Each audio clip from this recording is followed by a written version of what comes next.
വയനാട് ദുരന്തത്തിൽ കാണാതായവർക്കായി ചാലിയാറിൽ തിരച്ചിൽ. സൈന്യവും കമാൻഡോസും അടക്കം 25 അംഗങ്ങളാണ് തിരച്ചിൽ സംഘത്തിലുള്ളത്. കാന്തൻപാറ മുതൽ പരപ്പൻപാറ വരെയുള്ള മേഖലകൾ കേന്ദ്രീകരിച്ചാണ് പരിശോധന. തിരിച്ചറിയാനാവാത്തവരുടെ DNA ഫലങ്ങൾ ഇന്നു മുതൽ പ്രസിദ്ധീകരിച്ചു തുടങ്ങും. അതേസമയം ദുരന്ത നിവാരണ അതോറിറ്റിയുടെ വിദഗ്ധ സംഘം ദുരന്തഭൂമിയിലെത്തും. മുണ്ടക്കയും ചൂരൽമലയും ജനവാസയോഗ്യമാണോ എന്നതിൽ പരിശോധന നടത്തി സർക്കാരിന് റിപ്പോർട്ട് നൽകും. വിശദാംശങ്ങളുമായി മേഘന മുരളി ന്യൂസ് ഡെസ്കിൽ നിന്നും ചേരുന്നു. മേഘന, ഇന്ന് പ്രധാനമായും തിരച്ചിൽ നടത്തുന്നത് കാന്തൻപാറ മുതൽ പരപ്പൻപാറ വരെയുള്ള മേഖലകളാണ്. ഈ മേഖലയുടെ സ്വഭാവം എന്താണ്? മാത്രമല്ല, ദുരന്ത നിവാരണ അതോറിറ്റി ഇന്ന് സ്ഥലം സന്ദർശിക്കുന്നുണ്ട്. വിദഗ്ധ സംഘമാണ് ഇന്ന് ദുരന്തഭൂമിയിലെത്തുന്നത്. മുണ്ടക്കയും ചൂരൽമലയും ജനവാസയോഗ്യമാണോ എന്നതിലാണ് അവർ പരിശോധന നടത്തുന്നത്. എന്തെല്ലാമാണ് കൂടുതൽ വിവരങ്ങൾ?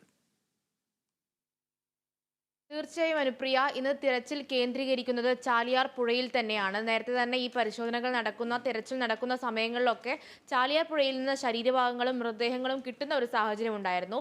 അതിനെ തുടർന്നാണ് ഈ ചാലിയാർ പുഴയിലേക്ക് തന്നെ ഒരു തിരച്ചിൽ കേന്ദ്രീകരിക്കുന്ന ഒരു സാഹചര്യം ഉണ്ടാകുന്നത്. ഇന്നും നാളെയും ചാലിയാർ പുഴയിൽ പരിശോധന നടത്താനാണ് തീരുമാനിച്ചിരിക്കുന്നത്. അതിൽ മുണ്ടേരി ഫാം മുതലുള്ള പരപ്പൻപാറ വരെയുള്ള 5 കിലോമീറ്റർ പരിധിയിലാണ് ചെങ്ങാടം അടക്കമുള്ള ബോട്ടുകളടക്കമുള്ളവ ഉപയോഗിച്ചുകൊണ്ടുള്ള ഒരു പരിശോധന തുടരുന്നത്. അവിടെ കൃത്യമായിട്ടുള്ള ഒരു പരിശീലനം ലഭിച്ചിട്ടുള്ള മുങ്ങൽ വിദഗ്ധരടക്കം NDRFും അഗ്നിരക്ഷാ സേനയും വനം വകുപ്പ് ഉദ്യോഗസ്ഥരടക്കമുള്ള സംഘമാണ് ഇപ്പോൾ അവിടെ പരിശോധന നടത്തുന്നത്. അതിലൊരു കർശന നിർദ്ദേശം എന്ന് പറയുന്നതും സന്നദ്ധ പ്രവർത്തകർക്കോ മറ്റ് ഇത്തരം പരിശോധനകളിൽ തെരച്ചിലുകളിൽ പ്രവൃത്തി പരിചയമില്ലാത്ത ആർക്കും ഇവിടേക്ക് പ്രവേശനമില്ല. അതിൽ കൃത്യമായിട്ടുള്ള ഒരു പരിശീലനം ലഭിച്ചിട്ടുള്ള മുന്നേ ഇത്തരം തെരച്ചിലിൽ അംഗമായിട്ടുള്ള ആൾക്കാരെ കൂട്ടിയാണ് ഇപ്പോൾ പരിശോധന നടത്തുന്നത്. അതിൽ ഇപ്പോൾ കാലാവസ്ഥയും അനുയോജ്യമാണ്. മുന്നേ തന്നെ ഒരു പരിശോധനാ ഘട്ടങ്ങളിലൊക്കെ ഒരു വെല്ലുവിളിയായിട്ടുണ്ടായിരുന്നത് കാലാവസ്ഥയായിരുന്നു. പക്ഷേ ഇപ്പോൾ കാലാവസ്ഥ അനുയോജ്യമായിട്ടുണ്ട്. ഇനി ഈ ഒരു പുഴയുടെ അടിയൊഴുക്ക് കൂടി കുറഞ്ഞതോടുകൂടി ഈ ചങ്ങാടം അടക്കം ഇറക്കി പരിശോധന നടത്താനും മുങ്ങൽ വിദഗ്ധർക്ക് മുങ്ങി പരിശോധന നടത്താനുമുള്ള ഒരു അനുയോജ്യമായിട്ടുള്ള ഒരു സാഹചര്യമുണ്ട്. അതുകൊണ്ട് തന്നെ അത്തരത്തിലുള്ള ഒരു പരിശോധനകളാണ് ചാലിയാർ പുഴ കേന്ദ്രീകരിച്ച് നടത്തുന്നത്. ചാലിയാർ പുഴയുടെ വിവിധ കരഭാഗങ്ങളിലും നേരത്തെ ഈ മൃതദേഹങ്ങൾ കിട്ടിയിരുന്ന ഭാഗത്തും പരിശോധന തുടരുകയാണ്. അതേസമയം തന്നെ സമാന്തരമായി മുണ്ടക്കൈ അടക്കമുള്ള ചൂരൽമലയും വെള്ളാർമലയും അടക്കമുള്ള പ്രദേശങ്ങളിലും പരിശോധന നടക്കുന്നുണ്ട്.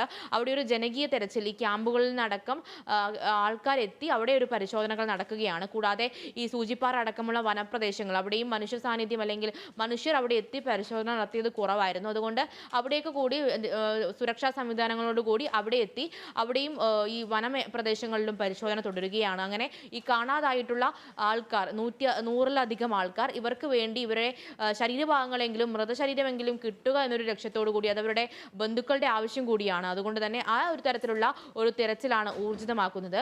അതുപോലെ തന്നെ സൂചിപ്പിച്ചതുപോലെ ദേശീയ ദുരന്ത നിവാരണ അതോറിറ്റിയിൽ നിന്ന് 6 അംഗ സംഘം ഇന്ന് ദുരന്തഭൂമി സന്ദർശിക്കുന്നുണ്ട്. അതിൽ ദേശീയ ദുരന്ത നിവാരണ അതോറിറ്റിയുടെ സീനിയർ ആയിട്ടുള്ള ശാസ്ത്രജ്ഞൻ അടക്കമുള്ളവരാണ് ഈ ഒരു സംഘത്തിലുള്ളത്. ഇവർ ഉച്ചയോടുകൂടി തന്നെ ഈ ഒരു പ്രദേശത്ത് എത്തുമെന്നുള്ളതാണ് അറിയുന്നത്. ഇതോടുകൂടി ഇവരുടെ പ്രധാനപ്പെട്ട ഒരു ഉദ്ദേശം എന്ന് പറയുന്നത് ഈ ഒരു ഉരുൾപൊട്ടൽ ഉണ്ടാവാനുള്ള ഒരു സാധ്യത, ഇനി ഈ മുണ്ടക്കൈ അടക്കമുള്ള ചുരൽമല അടക്കമുള്ള പ്രദേശങ്ങളിൽ ഈ ഉരുൾപൊട്ടൽ ഉണ്ടാകാനുള്ള സാധ്യത എത്രത്തോളമാണ് എന്നുള്ളത് പഠിക്കുക എന്നുള്ളതാണ്. കൂടാതെ ഈ മുണ്ടക്കൈയിൽ ഇത്ര വലിയൊരു ദുരന്തം ഉണ്ടായത് എങ്ങനെയാണ്, അല്ലെങ്കിൽ ഇത്ര വലിയൊരു മരണസംഖ്യ ഇത്ര ഉയരാനുള്ള ഒരു കാരണം എന്താണ് എന്നുള്ള കാര്യങ്ങളടക്കം പരിശോധിക്കുന്നുണ്ട്. കൂടാതെ ഇപ്പോഴും നമ്മൾ ഈ ദൃശ്യങ്ങളിലൊക്കെ കാണുന്നത്, അല്ലെങ്കിൽ അവിടെ സ്ഥലത്ത് നിന്ന് റിപ്പോർട്ട് ചെയ്യുമ്പോൾ കാണുന്ന ഒരു കാഴ്ച എന്ന് പറയുന്നത് പല വീടുകളും പല ഭാഗത്തും തരിശായി ഉരുളെടുത്തു പോയിട്ടുണ്ടെങ്കിലും തകരാത്ത വീടുകളും അവിടെയുണ്ട്. അവിടേക്ക് ഏതെങ്കിലും തരത്തിൽ ആൾക്കാർക്ക് താമസം യോഗ്യമാണോ എന്നുള്ള കാര്യം, ഇനി ഉരുൾപൊട്ടൽ ലിസ്റ്റിൽ ഈ ഒരു സ്ഥലം ഉൾപ്പെട്ടതാണോ എന്നുള്ള കാര്യങ്ങൾ കൂടി പരിശോധിക്കുന്നുണ്ട്. അതുപോലെ തന്നെ ഒരു ഉദാഹരണം, പുത്തുമല ഉരുൾപൊട്ടൽ ഉണ്ടായപ്പോൾ പിന്നീട് അവിടേക്ക് ആൾക്കാരെ താമസിപ്പിക്കാനോ അല്ലെങ്കിൽ പുനരധിവാസം അടക്കമുള്ള കാര്യങ്ങൾ ഈ മേഖലയിൽ ഉണ്ടായിരുന്നില്ല. അങ്ങനെ തന്നെ ഈ ഒരു മേഖലയിൽ തുടരണോ, അല്ലെങ്കിൽ ഇവിടെ ഏതെങ്കിലും തരത്തിൽ ആൾക്കാർക്ക് തിരിച്ചു പോകാനും അവിടെ വീട് കെട്ടി താമസിക്കാനുമുള്ള ഏതെങ്കിലും തരത്തിലുള്ള ഒരു സാധ്യതയുണ്ടോ എന്നുള്ള കാര്യങ്ങൾ കൂടി പരിശോധിക്കുന്നു. കൂടാതെ ഈ ഒരു മുണ്ടക്കയും ചൂരൽമലയും കഴിഞ്ഞുള്ള പ്രദേശങ്ങളിൽ മീറ്ററുകളുടെ വ്യത്യാസത്തിൽ മറ്റ് ജനവാസ മേഖലകളുണ്ട്. അവിടെ എന്തെങ്കിലും തരത്തിൽ ജനങ്ങളെ മാറ്റിപ്പാർപ്പിക്കേണ്ട സാഹചര്യം ഉണ്ടോ എന്നുള്ള കാര്യങ്ങളടക്കം പരിശോധിക്കാനാണ് ഈ സംഘം വയനാട്ടിലെത്തുന്നത്. 10 ദിവസത്തിനകം ഇതിൽ ഈ കാര്യങ്ങൾ പഠിച്ച് റിപ്പോർട്ട് സർക്കാരിനെ ഏൽപ്പിക്കണമെന്നുള്ളൊരു നിർദ്ദേശം കൂടിയുണ്ട്. ഈ റിപ്പോർട്ടിന്റെ അടിസ്ഥാനത്തിലായിരിക്കും ഇവരുടെ ഒരു പുനരധിവാസം അടക്കമുള്ള കാര്യങ്ങൾ നിശ്ചയിക്കുന്നുണ്ടാവുക. അതുപോലെ തന്നെ ഇപ്പോൾ സർക്കാർ ലക്ഷ്യം വയ്ക്കുന്നത് എത്രയും പെട്ടെന്ന് തന്നെ ഒരു പുനരധിവാസം താൽക്കാലികമായെങ്കിലും ഈ ക്യാമ്പിൽ കഴിയുന്ന 1170 പേർ, 259 കുടുംബങ്ങൾ, അവർക്ക് ഏതെങ്കിലും തരത്തിൽ താൽക്കാലികമായ ഒരു പുനരധിവാസം ഉറപ്പാക്കുക എന്നുള്ളൊരു കാര്യങ്ങൾ കൂടി സർക്കാർ ലക്ഷ്യം വയ്ക്കുന്നുണ്ട്. ഇപ്പോൾ 250 വീടുകളാണ് ഇതിനായി കണ്ടുപിടിച്ചിട്ടുള്ളത്.